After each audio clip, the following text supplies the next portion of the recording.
أعوذ بالله من الشيطان اللعين الرجيم. بسم الله الرحمن الرحيم. الحمد لله رب العالمين والعاقبة للمتقين والجنة للمطيعين والنار للعاصين. ثم الصلاة والسلام على سيد الأنبياء والمرسلين وخاتم النبيين وحبيب إله العالمين سيدنا ومولانا أبي القاسم محمد. اللهم صل على محمد وآل محمد وعلى أهل بيته الطيبين الطاهرين المعصومين المظلومين المنتجبين المنتخبين الذين أذهب الله عنهم الرجس وطهرهم تطهيرا.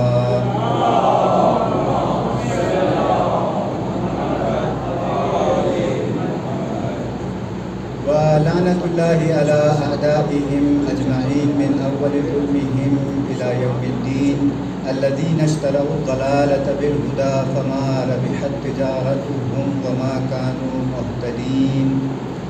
أما بعد فقد قال الله تبارك وتعالى في كتابه المجيد وفرقانه الحميد وهو قوله الحق وهو أصدق الصادقين. بسم الله الرحمن الرحيم. الف لام را تلك كتاب أحكمت آياته ثم فصلت من لدن حكيم خبير. صلوات پڑھیں محمد و آل محمد.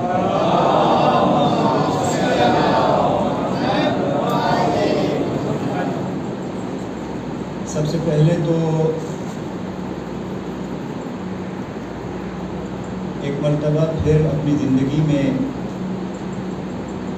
ہمیں فرش اعضاء میں حاضر ہونے کی جو توفیق اللہ تعالیٰ نے نصیب کی ہے، اس کے شکرانے میں خاص طور پر ان لوگوں کو یاد کرنے کے لیے جنہوں نے اس فرش اعضاء کا اہتمام کیا یا ابھی کرتے ہیں، یا خود آپ لوگ جو ہمیشہ اپنے پورے خلوص کے ساتھ، پورے ایمان کے ساتھ اور پوری عقیدت کے ساتھ محمد و آل محمد کا ذکر سننے کے لیے فرش اعضاء میں حاضر ہوتے ہیں، آپ لوگوں کی قدردانی کے لیے، ان لوگوں کی قدردانی کے لیے جو ان تمام مجلسوں اور محفلوں کے باعث بنتے ہیں، خاص طور پر اس عزاخانہ کے بانی مرحوم سید کفایت حسین شاہ اور اس گھرانے کے جملہ مرحومین اور آپ سب کے مرحومین اجداد کے، جن کی پاک نسل اس بات کا باعث بنی ہے کہ ہم سب یہاں پر جمع ہوئے ہیں، ان سب کو ایک مرتبہ اپنی مجالس کی ابتدا میں ہم یاد کرتے ہیں. ان کے لیے ایک سورہ فاتحہ کی تلاوت کے ساتھ رحم اللہ من قرأ الفاتحہ. بسم اللہ.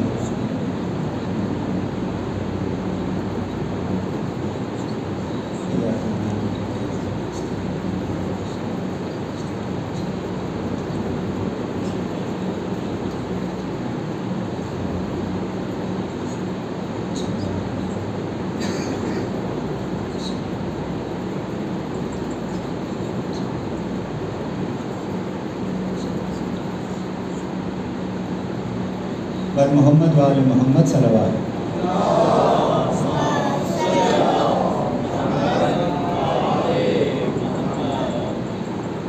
آج پہلا دن بھی ہے اور عموماً جو رسم ہے یہ ہوتا ہے کہ پہلے دن خطیب اپنے موضوع کے متعلق کچھ گزارشات پیش کرتا ہے، کچھ وضاحتیں پیش کرتا ہے، کوئی تمہید پیش کر کے آئندہ آنے والے دنوں میں گفتگو کی کچھ حدود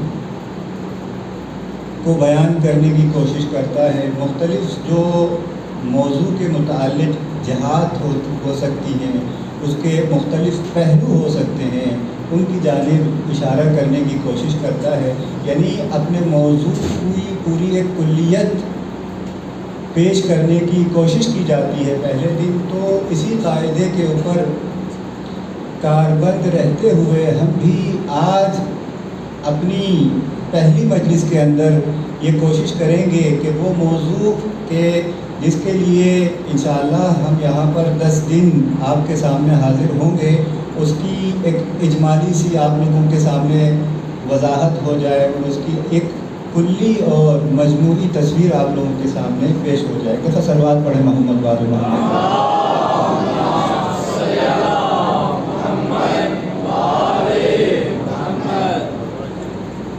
اس سے پہلے ماہ محرم کے حوالے سے صرف یہ کہتا چلوں کہ ایک عالم موجودہ زمانے کے حوزہ علمیہ قوم اور تہران کے بہت بڑے استاد تھے، کچھ عرصہ پہلے وہ اس دنیا سے رخصت ہو چکے ہیں۔ ہمیشہ ایک بات کہا کرتے تھے کہ اللہ تعالیٰ نے اپنے بندوں کے لیے 3 چیزوں کا انتظام کیا ہوا ہے، یعنی خدا اتنا زیادہ رحیم ہے، اتنی زیادہ محبت کرتا ہے اپنے بندوں سے کہ ان کی ہدایت، ان کی نجات اور ان کی فلاح کے لیے حتیٰ چھوٹے سے چھوٹے بہانے بھی ڈھونڈتا ہے۔ فارسی کے الفاظ ہیں لیکن میں اردو میں آپ کے سامنے ان کی ایک تعبیر ہے کہ 3 چیزیں اللہ تعالیٰ نے انسانوں کے لیے رکھی ہیں۔ پہلی چیز وہ ڈور جو مچھلی کے لیے پانی میں آپ ڈالتے ہیں، ایک ڈور ہوتی ہے کہ جس کے ذریعے سے ایک مچھلی پکڑی جا سکتی ہے۔ اللہ تعالیٰ نے اپنے بندوں کو اپنے پاس بلانے کے لیے، اپنی غلامی، اپنی بندگی میں لینے کے لیے ڈور بھی ڈالی ہوئی ہے۔ ڈور یعنی جو صرف ایک خاص مچھلی، صرف ایک مچھلی کو ایک وقت میں پکڑ کر دیتی ہے ہمیں۔ تو اللہ نے ہمارے اوپر کچھ ایسے فرائض، ایسے واجبات، ایسے اعمال ہم پر واجب کیے ہوئے ہیں کہ جو ایک مخصوص خوراک ہماری روح کو فراہم کرتے ہیں اور ہمیں اللہ سے نزدیک کرتے ہیں۔ یہ جو واجبات اور فرائض ہیں یہ اس ڈور کی طرح ہیں کہ جس کے اندر اللہ ہمیں خوراک دیتا ہے، ہماری روح کو اور اپنا بندہ اور عبد بناتا ہے۔ دوسری چیز جو فرماتے ہیں کہ اللہ تعالیٰ نے اپنے بندوں کے لیے جال بھی بچھایا ہوا ہے کہ جس جال کے ذریعے سے، جال کی خصوصیت کیا ہوتی ہے کہ جال سے ایک دفعہ بہت ساری چیزیں انسان کو حاصل ہو جاتی ہیں، بہت ساری مچھلیاں حاصل ہو جاتی ہیں، یا ممکن ہے بعض اوقات انسان کو پانی میں چھپے ہوئے خزانے بھی مل جائیں اس جال کے ذریعے سے۔ جال کی خصوصیت یہ ہوتی ہے کہ وہ اس میں ظرفیت، وسعت بہت زیادہ ہوتی ہے، بہت زیادہ چیزوں کو لے کے آ سکتے ہیں۔ تو اللہ تعالیٰ نے خاص مواقع بھی رکھے ہیں انسانوں کے لیے کہ جو جال کا کام دیتے ہیں، انسانوں کے کمال، ان کی ترقی اور ان کی بلندیوں کو تھوک میں جو ہے ان کو مل جاتی ہے۔ یہ وہ خاص ایام ہیں، یہ وہ خاص مناسبتیں ہیں۔ بہت ساری چیزوں کی طرف میں عرض نہیں کرتا ہوں۔ ماہ محرم، ماہ محرم انہی ایام الہی میں سے ہیں کہ جس میں اللہ تعالیٰ نے اپنی محبت، اپنی رحمت اور اپنی ہدایت کا جال بچھایا ہوا ہے۔ انسانوں کو مجموعی اجتماعی صورت میں بہت بڑی تعداد میں جو ہے انسانوں کو ہدایت اور ان کو جو نجات ملتی ہے ماہ محرم کے ذریعے سے ملتی ہے۔ اسی طرح ایک تیسری چیز، چونکہ تینوں چیزوں کو میں عرض کرنے جا رہا ہوں تو تیسری مناسبت بھی میں عرض کر دیتا ہوں۔ جو خدا کی ڈور میں نہ پھنسے، جو انسان خدا کے جال میں نہ پھنسے، پھر اس کے لیے اللہ تعالیٰ نے ڈنڈا رکھا ہوا ہے، اس کے لیے ڈنڈا ہے۔ یہ جو اللہ کی لاٹھی ہے، اللہ کا ڈنڈا ہے اور عذاب ہے، یہ بھی خدا کی رحمت کا مظہر ہے۔ اس کے ذریعے سے بھی خدا انسان کو پاک و پاکیزہ بنانا چاہتا ہے، اس کو اپنے نزدیک مقام دینا چاہتا ہے۔ تو یہ جو عذاب ہے، سختیاں ہیں، مشکلات ہیں، یہ بھی رحمت الہی کا مظہر ہے۔ صلوات پڑھے محمد وآل محمد۔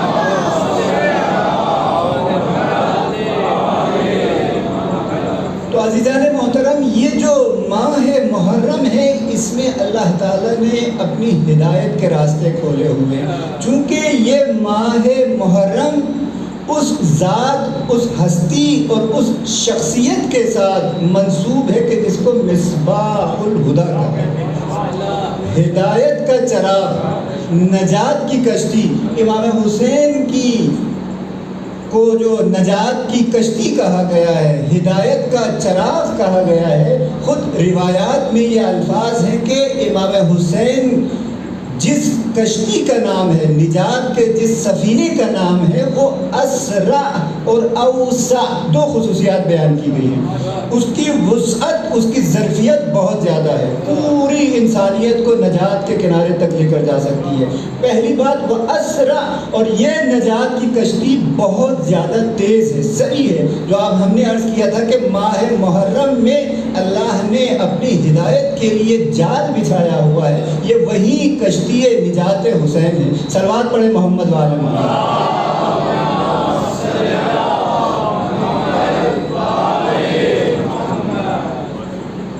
لہذا اپنی قدر کو پہچانیں، ان ایام کی حرمت، ان کی عظمت کو درک کرنے کی کوشش کریں، اور امام حسین کی معرفت، ان کے پیغام کی معنویت اور خدا کے قرب کو حاصل کرنے کی کوشش کریں۔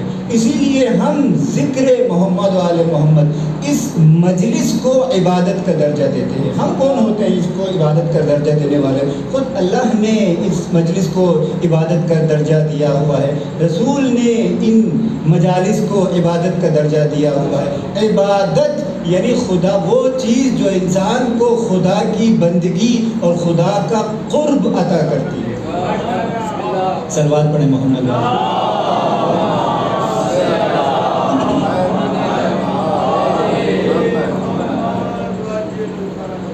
وقت کو بھی اپنے مد نظر رکھنا ہے، اور انشاءاللہ آپ لوگوں کو تھکائے بغیر اور اکتاہٹ کا احساس ہوئے بغیر بھی ہم نے اپنی گفتگو کو سمیٹنا ہے۔ لہٰذا میں اپنے موضوع کی طرف آتا ہوں۔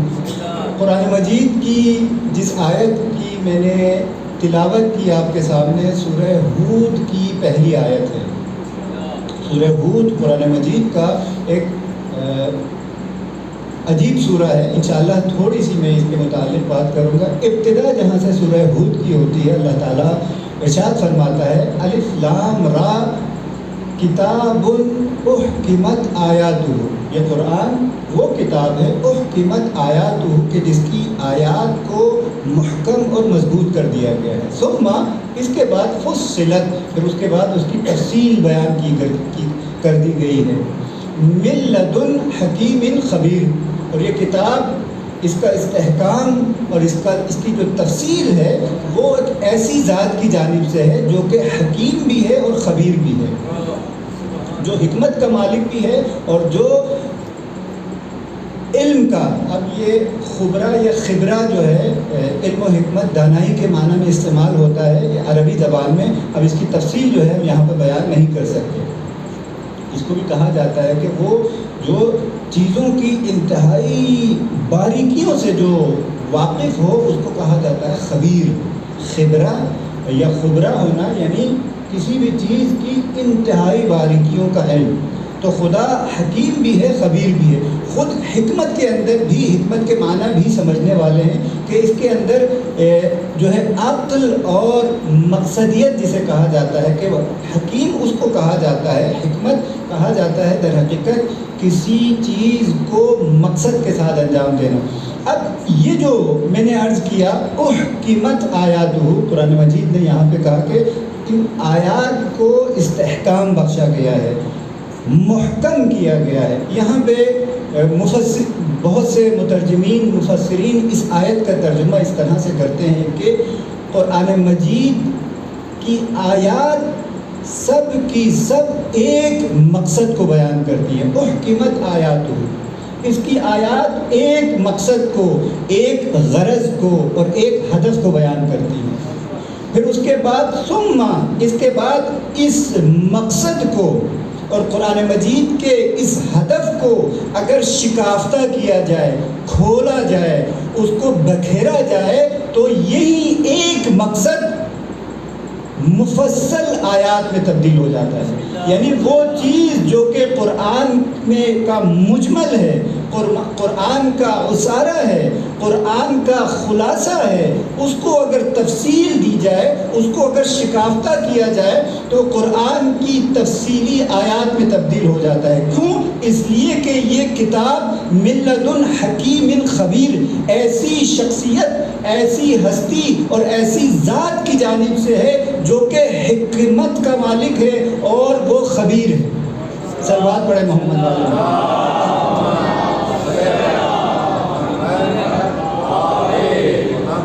عزیزان محترم، قرآن مجید کا وہ مقصد کیا ہے جو قرآن مجید کا عصارہ یا خلاصہ ہے. عصارہ اور خلاصہ ایک ہی چیز کا، جس کو آپ اردو میں کہتے ہیں لب لباب. اس کی اساس، اس کا جوہر، اس کی بنیاد. ایک چیز قرآن کی اساس اور بنیاد اور اس کا جوہر ہے. قرآن کی تمام تفصیلات، قرآن کی تمام جزئیات، قرآن کی تمام تعلیمات، قرآن کے تمام معارف کو اگر سمیٹا جائے تو وہی ایک قانون اور ایک اصل بنے گا، ایک ہی بنیاد بنے گی. اگر قرآن مجید نے انسان کے متعلق گفتگو کی ہے، ہدایت کے متعلق گفتگو کی ہے، خلقت کے متعلق گفتگو کی ہے، عرش، فرش، کرسی، زمین، آسمان، چرند، حیوانات، شجر، انسان جیسی مخلوقات کے متعلق اگر گفتگو کی ہے، حساب و کتاب، انسان کے آغاز اور اس کے انجام کے متعلق گفتگو کی ہے، قیامت اور قیامت سے پہلے کے عوالم اور اس کی جو دنیا ہے اس کے اگر متعلق کی، یعنی جس کو ہم عالم قبر اور عالم برزخ کہتے ہیں، قرآن مجید کے معارف اگر یہ چیز بیان کرتے ہیں، قیامت کا منظر اگر ہمیں پیش کرتے ہیں، حساب و کتاب کی اگر بات کرتے ہیں، اس کے بعد سزا و جزا کی اگر بات کرتے ہیں، قرب الہی کی بات کرتے ہیں، اگر یہ تمام کی تمام باتوں کو ان کو اگر سمیٹا جائے تو در حقیقت قرآن کے تمام معارف کی روح ایک چیز ہے. ان تمام معارف کے اندر یہ اصل، یہ حقیقت ہے جو روح کی طرح جاری و ساری ہے. یہی وہ حقیقت ہے جو تمام قرآنی معارف کی جان، اس کی اساس اور اس کی روح ہے. بقیہ تمام تعلیمات کہ جن کو آپ دین الہی کہتے ہیں، یہ تمام تعلیمات شاخ و برگ ہیں، شاخ و برگ ہیں، اور یہ حقیقت ان کی اساس اور اس کا جوہر ہے. وہ اساس اور حقیقت اور وہ جوہر کیا ہے، یہ ہمیں سورہ ہود بتاتی ہے.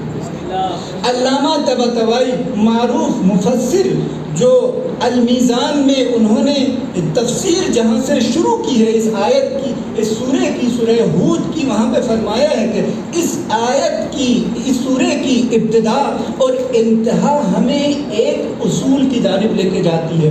اس اصول کی جانب جو تمام تعلیمات کی اساس اور جڑ ہے، وہ تعلیم جو روح ہے، وہ اساس اور جڑ جو پورے دین اور دینی معارف اور دینی تعلیمات کی جڑ ہے، وہ کون سی حقیقت ہے؟ علامہ طباطبائی فرماتے ہیں وہ توحید کی حقیقت ہے. توحید اس پوری کائنات کی جان اور روح ہے. اگر کسی چیز کا وجود ہے، اگر کسی چیز کو عدم ملتا ہے، اگر کسی چیز کو پستی ملتی ہے، اگر کسی موجود اور مخلوق کو بلندی اور رفعت ملتی ہے تو اس کی اساس اور بنیاد توحید ہے. توحید کی بنیاد پر انسان بلندیوں اور رفعتوں کے سفر طے کرتا ہے. یہاں پہ اس آیت میں پہلی آیت میں نے تلاوت کی، دوسری آیت میں خداوند کریم ارشاد فرماتا ہے کہ یہ جو قرآن کی آیات ہیں ان کو محکم کیا گیا ہے، ان کو تفصیل اور جزئیات کے ساتھ پیش کیا گیا ہے. کس لیے؟ وہ ہدف اور مقصد کے جس کے محور پر قرآن کی کا اجمال اور قرآن کی تفصیل ہے، وہ محور کیا ہے؟ وہ محور اور وہ مرکز کیا چیز ہے؟ خود قرآن مجید یہاں پہ کہتا ہے اللہ تعبدوا الا اللہ. قرآن کا استحکام اور قرآن کی تفصیل اس لیے ہے کہ تم سوائے خدا کے کسی کی بندگی نہ کرو، توحید تک پہنچو. اننی لکم منہ نذیر بشیر، اور میں محمد منہ اسی رب کی جانب سے، اسی اللہ کی جانب سے تم لوگوں کے لیے بشیر اور نذیر ہوں۔ ایک دفعہ صلوات پڑھے محمد والا۔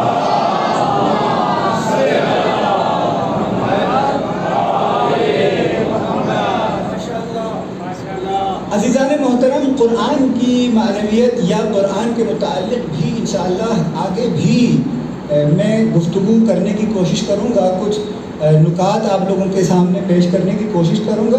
ایک دوسرا مطلب، ایک دوسری بات، قرآن کو ہم کیا کہتے ہیں؟ یہ اللہ کا کلام ہے، کلام الہی ہے۔ خدا نے انسان سے گفتگو کی ہے قرآن کی صورت میں، یا مولا کائنات کی تعبیر یا امام جعفر صادق علیہ الصلوۃ والسلام کی تعبیر کے مطابق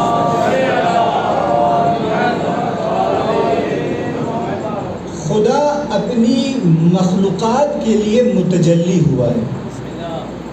تجلی فی کلامہ یا فی کتابہ، اللہ لخلقہ، اللہ اپنی مخلوقات کے لیے اپنے کلام کے اندر متجلی ہوا ہے۔ خدا کی تصویر اگر کسی نے دیکھنی ہے، خدا کی تجلی کا اگر کسی نے مشاہدہ کرنا ہو تو مولا کائنات فرماتے ہیں وہ قرآن کو دیکھیں۔ قرآن در حقیقت خدا کی تجلی، اس کے اوپر انشاءاللہ آگے چل کے گفتگو کریں گے۔ تو اب یہاں پہ قرآن مجید اللہ کا کلام ہے۔ کلام کے اندر ہوتا کیا ہے؟ کلام کے اندر انسان جو ہے وہ ایک طرح کی دوئیت یا غیریت کو فرض کرتا ہے، حتیٰ جس کو ہم کہتے ہیں ہم کلامی، اپنے آپ سے بات کرنا۔ اس حالت میں بھی انسان خود کو اور اپنے نفس کو دو چیزیں فرض کرتا ہے، گفتگو کرتا ہے۔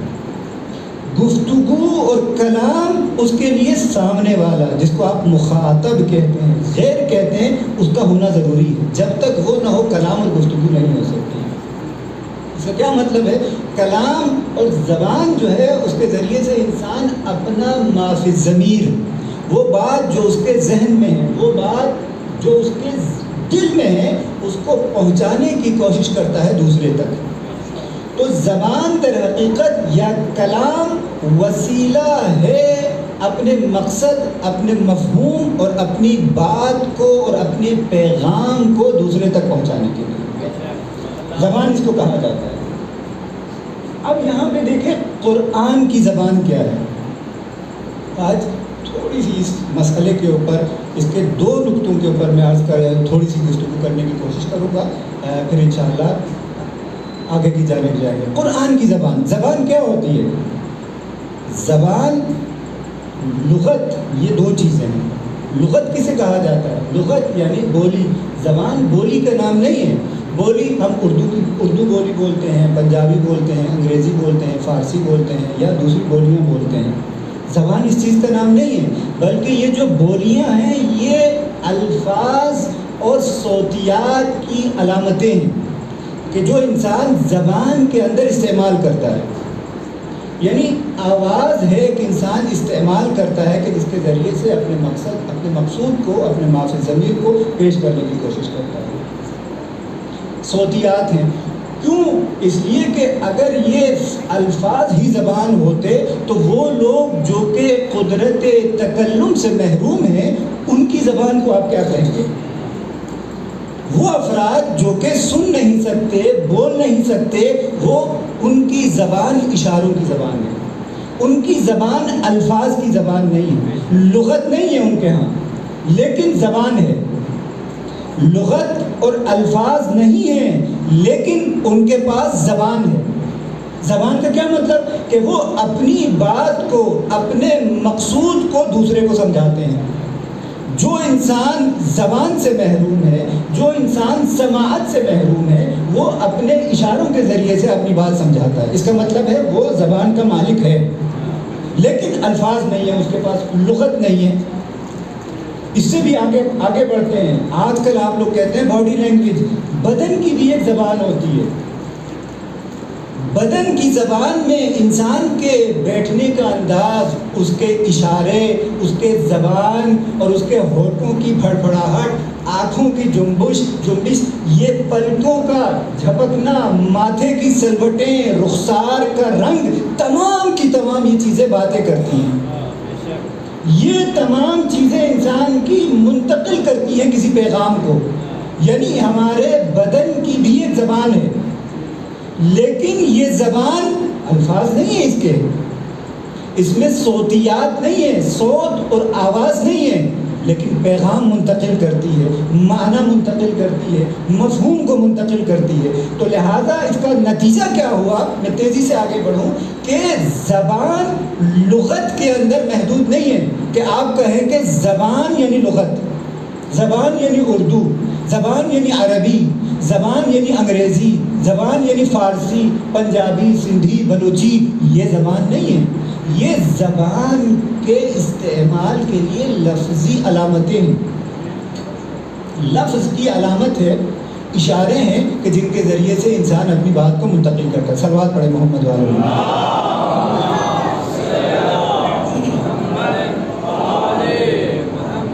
اگر کسی مرحلے پر آپ لوگ بور ہوں یا گفتگو آپ لوگوں کو ثقیل و سنگین لگے تو درمیان میں بھی اور مجلس کے بعد بھی آپ لوگ جو ہے ہم سے کہہ سکتے ہیں، تاکہ انشاءاللہ ہم اپنی جو ہے گفتگو اور اپنے انداز کو بدلنے کی بھی کوشش کریں، یعنی اس میں اصلاح کرنے کی اور بہتری لانے کی کوشش کریں۔ صلوات پڑھے محمد والے۔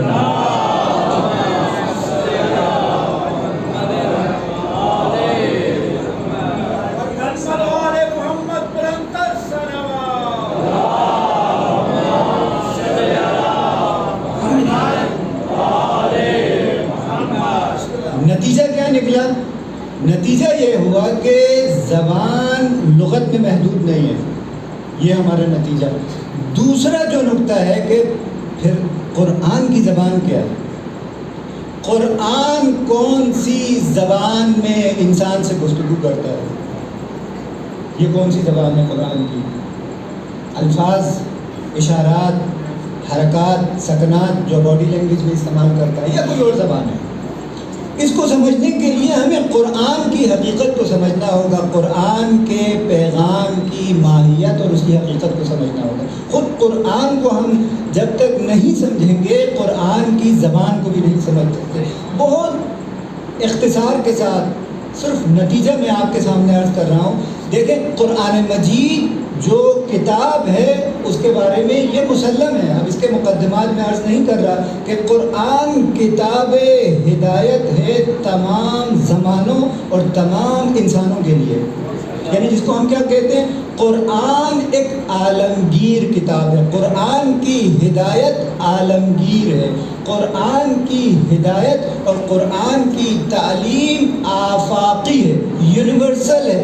جو چیز یونیورسل ہوتی ہے اس کا کیا مطلب، وہ نہ کسی زمانے سے مخصوص ہے، نہ کسی قوم کے ساتھ مخصوص ہے، نہ کسی علاقے کے ساتھ مخصوص ہے، بلکہ تمام انسانوں کے لیے قرآن کی ہدایت۔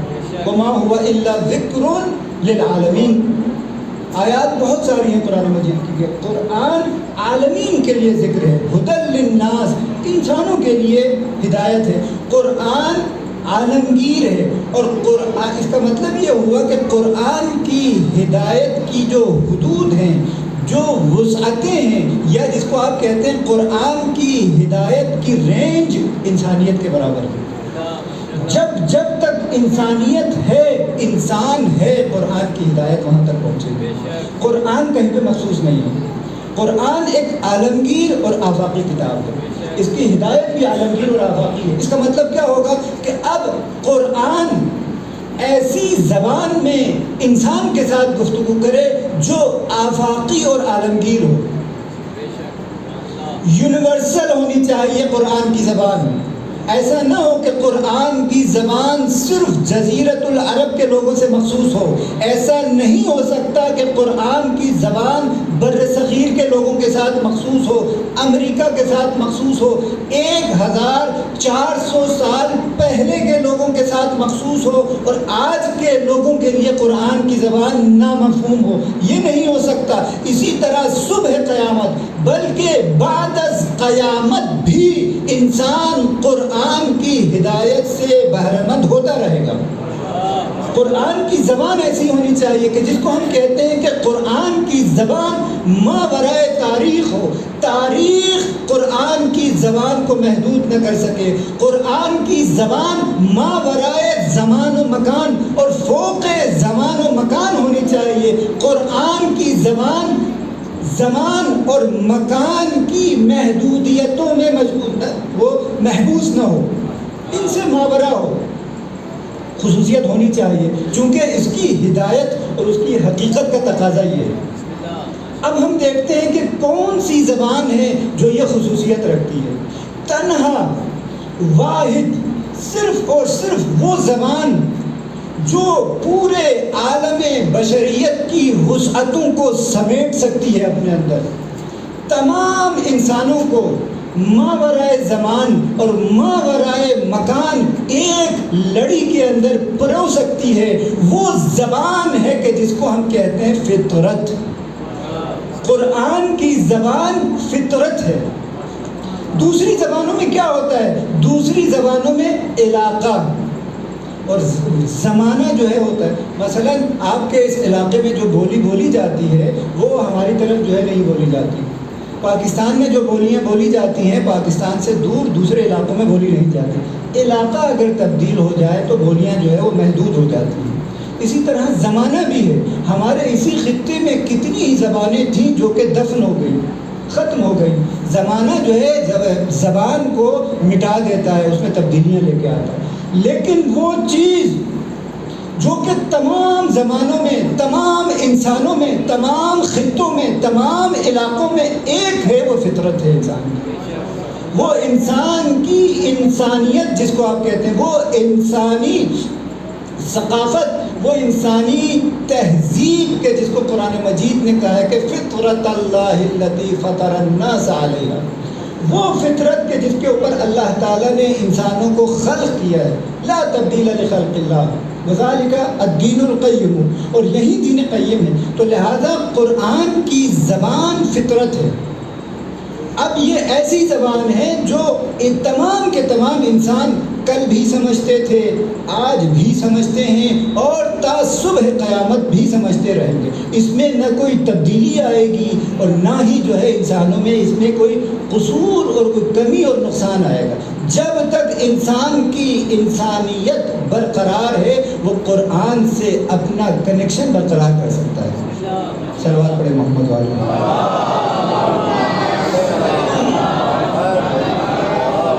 لہذا قرآن کی زبان کی یہ خصوصیت ہونی چاہیے. اب یہاں پہ دیکھیں دوسری زبانیں اور قرآن کی زبان کی ایک مزید ہمیں جو ہے اہمیت یا اس کی حقیقت کو سمجھنے کے لیے ایک نقطہ عرض کرتا ہوں کہ دیکھیں یہ جو زبانیں ہیں، زبان کے اندر ہوتا کیا ہے، اس میں ایک ان پٹ اور آؤٹ پٹ کا جو ہے نا ایک سلسلہ ہے. مثلا جو لوگ کمپیوٹر سے واقف ہیں وہ جانتے ہیں کہ 01001 کی جو ایک خاص زبان ہے وہ کمپیوٹر میں داخل ہوتی ہے، پروسیسر کے اندر وہ اس میں خاص عمل انجام پاتا ہے، پروسیسنگ ہوتی ہے، پھر ہمیں جو ہے وہ مانیٹر میں تصویروں، شکلوں اور الفاظ و عبارات کی صورت میں دکھاتا ہے.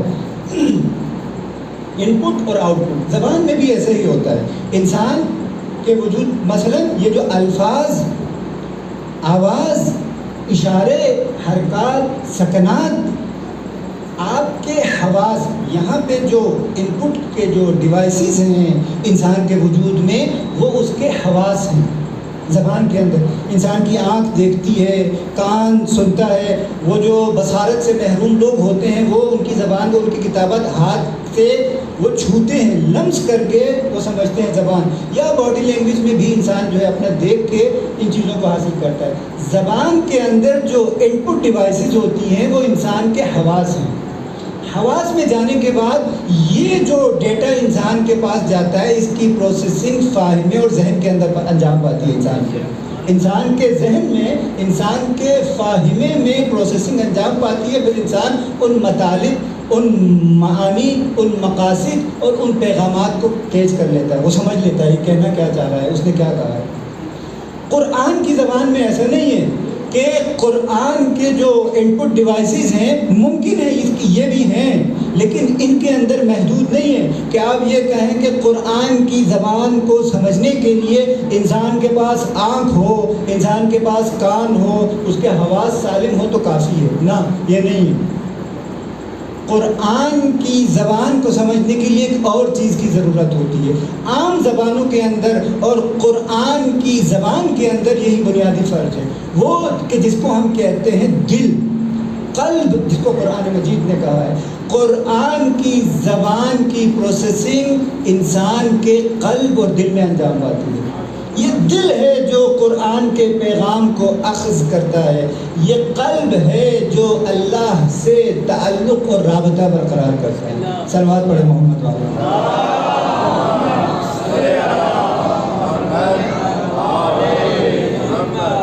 انشاءاللہ اس مطلب کو جو ہے کل ہم پیش کرنے کی کوشش کریں گے مزید آگے. اب یہاں پہ دیکھیں قرآن کی عربیت کا مسئلہ ہے. آپ یہ سوال کریں کہ جناب اگر قرآن کی زبان جو ہے وہ لغت کے اندر محدود نہیں ہے زبان، تو یہ جو قرآن عربی زبان میں ہے اس کو ہم کیا کریں گے؟ اس کے لیے اجمالاً میں عرض کرتا چلوں کہ ہم نے عرض کیا کہ قرآن کی زبان کی لفظی علامتیں ہیں، لیکن اس زبان کے انتخاب یعنی اس لغت کے انتخاب کی بھی بہت بڑی وجہ ہے.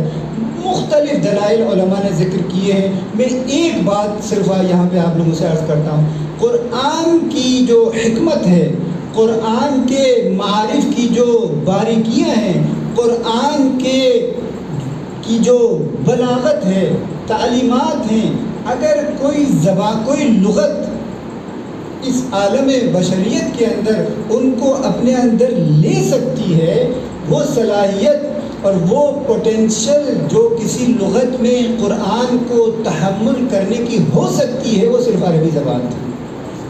عربی کا انتخاب اسی لیے، لہٰذا اسی لیے قرآن نے جہاں پر بھی عربی کی بات کی ہے، ھذا لسان عربی مبین، یہ ایسی عربی زبان ہے جو کہ مبین ہے، یعنی یہ واضح کرنے والی ہے، بیان اس کے اندر پایا جاتا ہے. اب بیان کیا ہوتا ہے؟ یا ایک اور مقام پہ فرمایا کہ غیر ذی عوج، یہ ایسی زبان ہے کہ جس کے اندر کوئی ٹیڑھا پن، کوئی انحراف نہیں ہے. بہت ساری خصوصیات ہیں، صرف یہ ایک بات ذہن میں رکھیں. تو لہٰذا عربی کا انتخاب ان کے الفاظ کی وجہ سے نہیں ہوا، لغت کی وجہ سے نہیں ہوا، بلکہ قرآن کے معارف کو سمونے کی، قبول کرنے کی جو اس زبان میں صلاحیت اور پوٹینشل ہے، صرف اس وجہ سے ہوا ہے. ورنہ اگر الفاظ کا ہوتا تو قرآن کے الفاظ، اور آج آپ کی جدید کوئی عربی زبان کی کتاب اٹھا لیں، الفاظ کا ذخیرہ اس میں زیادہ ملے گا آپ کو. قرآن میں الفاظ کا ذخیرہ محدود ملے گا. الفاظ اور لغت جو ہے قرآن کا اعجاز اور معجزہ نہیں ہے، بلکہ قرآن کا معجزہ اور قرآن کا اعجاز وہ تعابیر ہیں، وہ بلاغت ہے، وہ معانی ہیں، وہ دقتیں اور وہ باریکیاں ہیں جو اس عربی کے قالب میں اللہ نے ہمیں پیش کی ہیں. ایک دفعہ صلوات پڑھے محمد.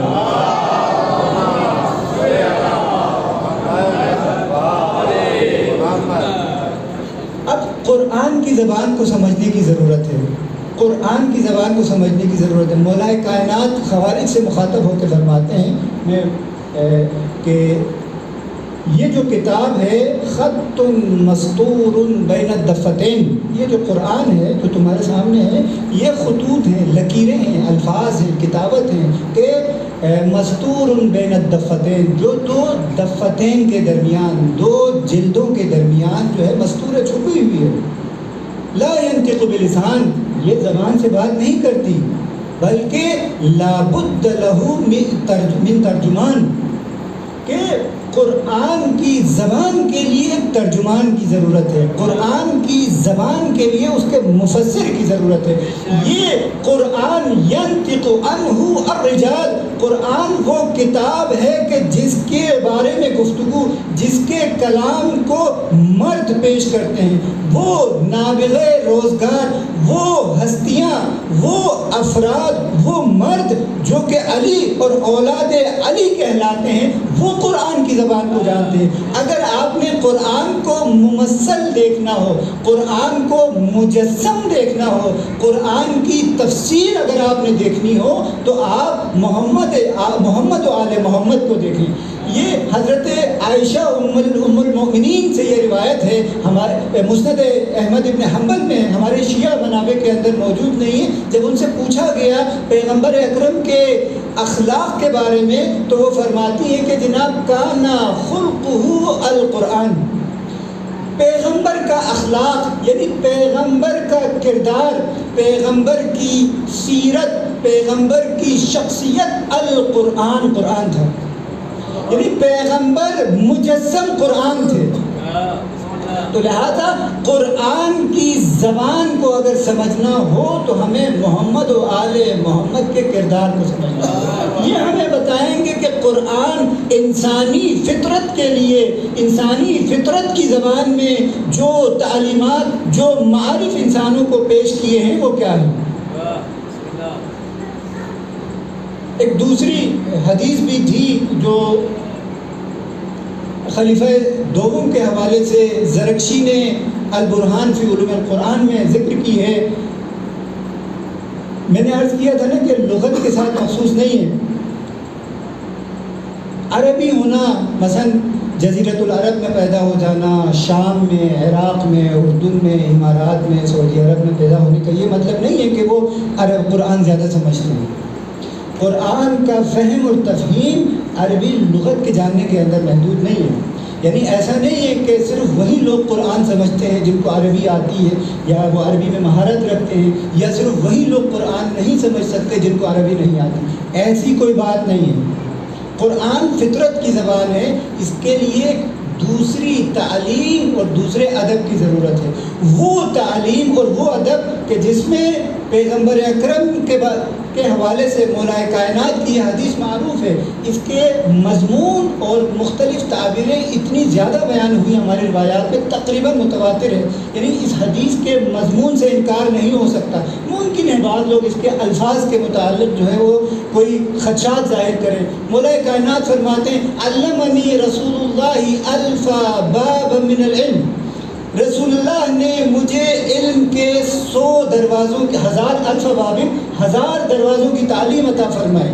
فاستنبطت من کل باب الف باب، اس کے بعد علی نے 1000 میں سے ہر دروازے سے مزید 1000 دروازوں کو کھولا۔ قرآن کے معارف کے لیے جس تعلیم اور جس ادب کی ضرورت ہے وہ کسی مدرسے میں، وہ کسی کتاب میں نہیں ملتی، بلکہ رسالت کی چوکھٹ میں ملتی ہے۔ صلوات پڑھے محمد والے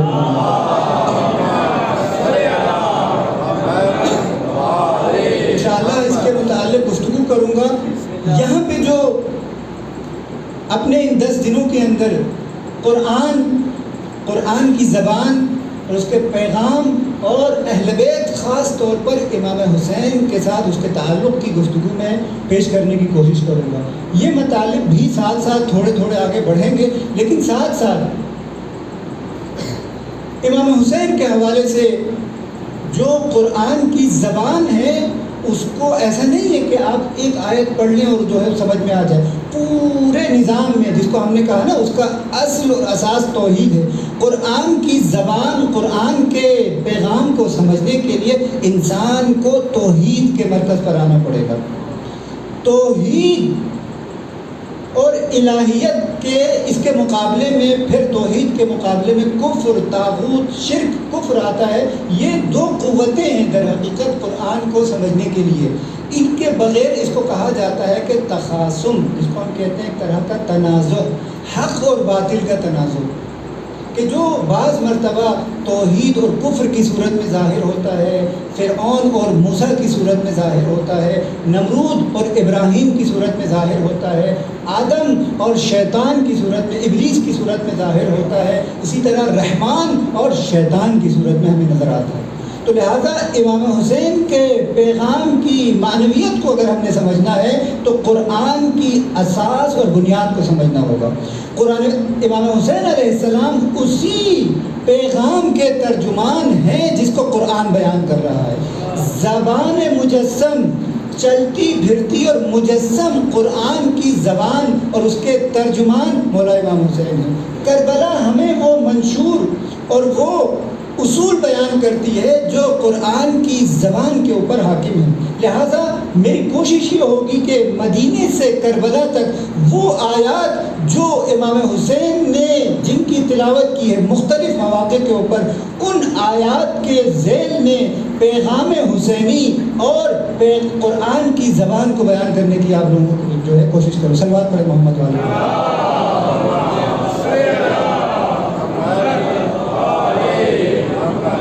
تو لہٰذا مختلف مقامات پر مختلف منازل کے اوپر امام حسین علیہ السلام نے مختلف آیات قرآنی کا استفادہ کیا ہے.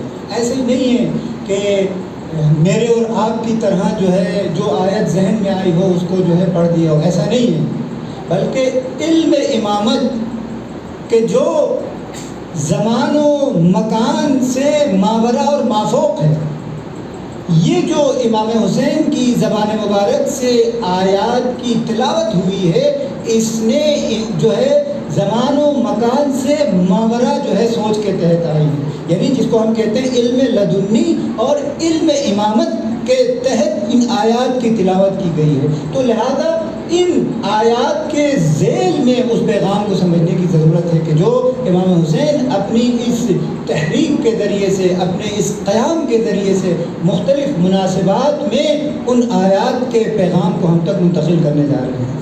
آج 2 آیتیں ہیں قرآن مجید کی، ان کو عرض کرتا ہوں چونکہ آج کی مناسبت سے بھی ہے، لیکن وقت ہمارا آ چکا ہے.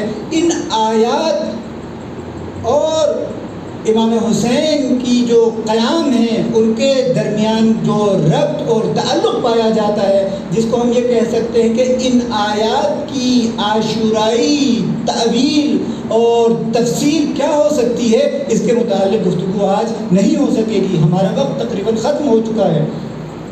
امام حسین علیہ السلام جب مدینے سے نکل رہے تھے، خروج مدینہ کے وقت ایک آیت قرآن مجید کی تلاوت فرمائے، سورہ قصص میں ہے وہ آیت کہ جس کو جناب حضرت موسیٰ علیہ السلام نے مصر سے نکلتے ہوئے جس آیت کو پڑھا ہے، قرآن نے بیان کیا ہے کہ وَخَرَجَ مِنْهَا خَائِفًا يَتَرَقَّبُ قَالَ رَبِّ إِنْ نَجِّنِي مِنَ الْقَوْمِ الظَّالِمِينَ. امام حسین جب مدینے سے خارج ہو رہے تھے تو اس آیت کی تلاوت فرمائے کہ فَخَرَجَ مِنْهَا، موسیٰ مصر سے نکل گئے، خارج ہو گئے، خائفاً یترقب، اس حال میں کہ ان کے اوپر خوف طاری تھا. یترقب کہا جاتا ہے کہ آگے پیچھے دیکھتے ہوئے یا کسی نتیجے کے منتظر اور متوقع ہوتے ہوئے موسیٰ خارج ہوئے اور فرمایا قال ربی نجنی من القوم الظالمین، اے خدا، اے میرے رب، مجھے ظالموں سے نجات عطا کر. اس کے بعد جب امام حسین مدینہ میں داخل ہوئے تو وہ آیت جو موسیٰ نے مدین کی جانب جب وہ جا رہے تھے مصر سے، تو جس آیت کی تلاوت فرمائی تھی وَلَمَّا تَوَجَّهَ تِلْقَاءَ مَدْيَنَ، کہ جب موسیٰ مدین کی طرف، مدائن کی طرف متوجہ ہوئے تو انہوں نے کہا کہ یہاں پہ عَسَىٰ أَن يَهْدِيَنِي رَبِّي سَوَاءَ السَّبِيلِ، کہ مدین کو دیکھ کر موسیٰ نے یہ کہا کہ مجھے امید ہے، عَسَىٰ یعنی مجھے امید ہے کہ خدا مجھے اس جگہ پر، اس مقام پر مجھے سیدھے راستے کی ہدایت کرے گا. ان آیتوں میں 2 چیزیں ہیں. پہلا، خروج کے وقت موسیٰ نے اپنے خوف کا اظہار کیا ہے اور نجات کی دعا مانگی ہے، اور مدین میں داخل ہوتے ہوئے، مدین کی طرف متوجہ ہوتے ہوئے موسیٰ علیہ السلام نے اپنی ہدایت کی توقع کی ہے. عَسَىٰ أَن يَهْدِيَنِي، امید ہے کہ میرا رب میری ہدایت کرے گا. اب یہاں پہ امام حسین علیہ السلام نے ان 2 آیتوں کو تلاوت فرمایا ہے، مدینے سے نکلتے ہوئے اور مکے میں داخل ہوتے ہوئے موسیٰ کی طرح. بہت ساری یہاں پہ موسیٰ کی داستان کی یہاں پر جو ہے وضاحت ضروری ہے. پھر وہ سیاق کہ جس میں موسیٰ نکلے تھے مصر سے، اس کو بیان کرنے کی ضرورت ہے. پھر امام حسین علیہ السلام جس ماحول میں اور جس ہدف کے تحت نکلے تھے اس کو بیان کرنے کی ضرورت ہے. آج ہمارے پاس وقت نہیں ہے، انشاءاللہ کل اگر وقت ہوا تو تھوڑی سی اس کے اوپر گفتگو کروں. ایک بات میں عرض کرتا چلوں ضرور. موسیٰ خارج ہوئے ہیں مصر سے خوف کے ساتھ اپنی جان کو بچانے کے لیے. کچھ نادان لوگ اس بات کے قائل ہوئے ہیں چونکہ امام حسین نے اس آیت کی تلاوت فرمائی ہے. امام حسین کو بھی اپنی موت کا اپنی زندگی کا خوف تھا. وہ حسین جو اس پوری کائنات کا مالک ہے، حتیٰ موسیٰ کی نجات جس کے ذریعے سے حاصل ہوئی ہے، اس حسین کے متعلق لوگ کہتے ہیں کہ امام حسین اپنی موت کے خوف سے مدینے سے باہر گئے. موسیٰ کی ہدایت بھی جو ہے وہ محمد و آل محمد کے توسط سے. یہ روایات یہاں پہ بہت زیادہ ہیں، وہ میں عرض نہیں کر سکتا. تو لہٰذا موسیٰ کا خوف کیا تھا وہ اپنی جگہ رہے، لیکن حسین اپنی موت سے بچنے کے لیے نہیں نکلے تھے بلکہ اپنی موت کے استقبال کے لیے نکلے تھے.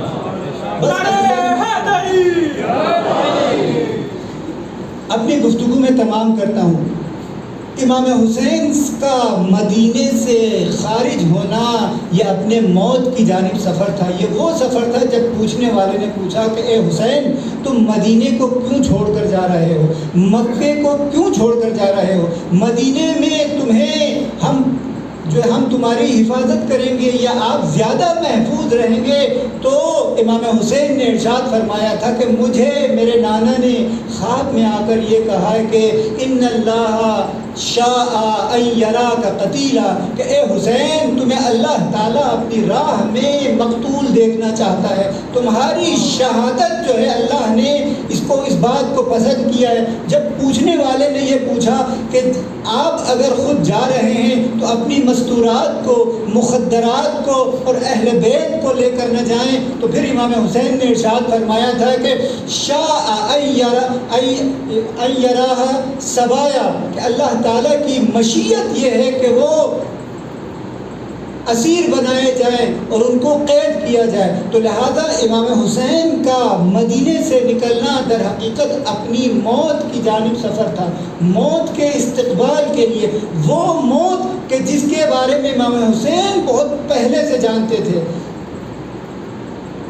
جب ولید نے یزید کے حکم پر امام حسین سے بیعت کا تقاضا کیا اور امام نے ولید کی بیعت نہیں کی، تو پھر اس کے بعد جب امام حسین نے مدینے سے خارج ہونے کا ارادہ کیا، 28 رجب کی شب جب اپنے اہل بیت کو جمع کر کے مدینے سے خارج ہونا چاہا، تو سب سے پہلے مدینے کی جو امام حسین کا دل مدینے کی جن چیزوں کے ساتھ، جن ہستیوں کے ساتھ، جن یادوں کے ساتھ امام حسین کا دل جڑا ہوا تھا، سب سے پہلے امام حسین نے ان کے ساتھ الوداع کیا. نانا کے روضے پر گئے، نانا کی قبر پر جا کر امام حسین نے نانا سے الوداع کیا. اپنے بھائی حسن مجتبیٰ کی قبر پر گئے، ان سے الوداع کیا. میرا یہ دل کہتا ہے، سید ابن طاووس نے اپنی کتاب لحوف میں یہ روایت پیش کی ہے کہ ایک دن جب امام حسین علیہ السلام نے امام حسن کو دیکھا تو آپ کی آنکھوں سے آنسو جاری ہو گئے، رونا شروع کر دیا. وجہ پوچھی تو امام حسین نے فرمایا کہ بھیا تمہیں قتل کر دیا جائے گا، تمہیں زہر دیا جائے گا، تمہیں مظلوم شہید کر دیا جائے گا. تو امام حسن روتے ہوئے فرماتے ہیں لا یوم کیومک یا ابا عبداللہ، اے میرے بھائی حسین تمہارے دن کی طرح کوئی دن نہیں ہے، کسی کو بھی تمہارے دن کی طرح دن نہیں ہوگا کسی کا. مجھے مارا جائے گا زہر کے ذریعے سے، مجھے بے خبری میں زہر دیا جائے گا، مجھے چھپا کے زہر دیا جائے گا، مجھے شہید کیا جائے گا زہر کے ذریعے سے. لیکن اے میرے بھیا روز روشن، روز عاشور تمہیں کربلا کے دشت میں تیروں سے، نیزوں سے، تلواروں سے شہید کیا جائے گا. اے میرے حسین تیری موت زیادہ شدید ہے، تیرے بچوں کو اسیر بنایا جائے گا، تمہاری خواتین کو، اہل بیت کی مخدرات کو در در بازاروں میں پھرایا جائے گا. تو میرا دل کہتا ہے امام حسین جناب امام حسن مجتبیٰ کے جب روزے پہ پہنچے ہوں گے، قبر پر پہنچے ہوں گے، تو فرمایا ہوگا بھیا اب میرا وقت آ چکا ہے، ساتھ ہے اس کو نبھانے کا وقت آ چکا ہے۔ بھیا اب میں آپ سے خدا حافظی کے لیے آیا ہوں۔ اس کے بعد امام حسین اپنی والدہ سیدہ کائنات کے روزے پر گئے۔ یہ وہ سیدہ ہے کہ جب وقت آخر امام حسین سے جب سیدہ رخصت ہو رہی تھی تو سیدہ کے کفن کے بند کھل گئے تھے۔ آج امام حسین اسی ماں کی قبر پر ہے۔ جب ماں سے رخصت ہو رہے تھے تو قائم یہ روایات کے یہ جملے ہیں، آسمانوں میں کوہرام مچ گیا تھا، فرشتوں کو حکم ہوا اور مولا کائنات کو یہ کہا گیا کہ علی حسین کو فاطمہ سے جدا کر لو نہیں تو قیامت آ جائے گی۔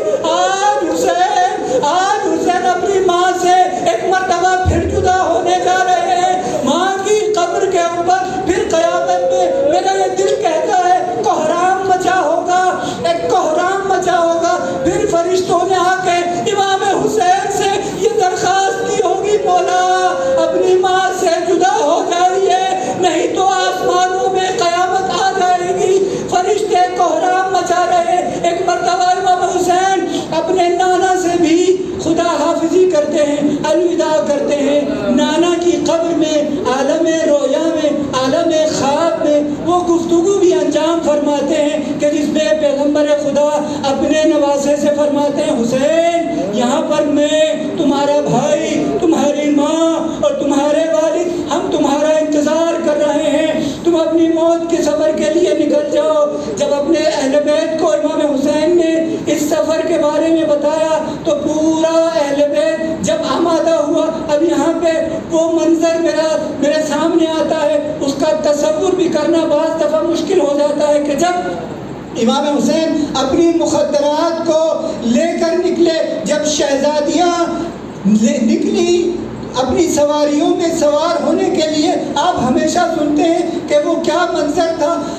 بنی ہاشم کے جھرمٹ میں شہزادیاں اپنی سواریوں کی طرف بڑھی، ایک ایک صحابی ایک ایک شہزادی کو، کئی شہزادے ان کو سواریوں کے اوپر سوار کرتے، قافلے کے لیے اماریوں میں بٹھاتے، اور کس شان و شوکت کے ساتھ یہ مدینے سے خارج ہوئے۔ ہائے میرا دل یہ کہتا ہے امام حسین سے، یا مولا آپ آئیے 11 محرم کو عاشور کے بعد کربلا کے دشت میں بھی یہ بیویاں، یہ شہزادیاں جب سوار ہو رہی تھی اپنی سواریوں پر، تو اب ان کی سواری